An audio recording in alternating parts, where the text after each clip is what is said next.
ఒకటే నష్టమైందంటే ఆయన 50% సీట్లు పెంచాలి, దానికి దక్షిణ భారతానికి పూర్తి అన్యాయం జరిగి వాళ్ళు మా ఓట్లు అవసరం లేకుండా అక్కడ నార్త్ ఇండియా 600 సీట్లల్లో వాళ్ళకి కావాల్సింది 450 అయితే గవర్నమెంట్ ఎప్పుడు మేమే అధికారంలో ఉండొచ్చని పార్లమెంట్ ఎన్నికల కోడ్ ఉన్నది. ఇప్పుడు బీహార్లో పోలింగ్ ఉన్నది, తమిళనాడులో పోలింగ్ ఉన్నది.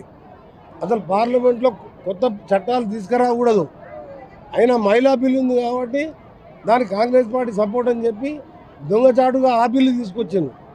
దాంతో దక్షిణ భారతదేశానికి అన్యాయం జరుగుతుంది. నిన్న మొత్తం కూడా ముఖ్యమంత్రి మంత్రులను కూర్చొని మాట్లాడుకున్నాం. మళ్ళీ రేపు పోయిన తర్వాత మళ్ళీ మాట్లాడుకొని తప్పకుండా దక్షిణ భారతదేశమే దేశానికి సగం కాంట్రిబ్యూషన్ 5 జీడిపి మనం కాంట్రిబ్యూట్ చేస్తున్నాం.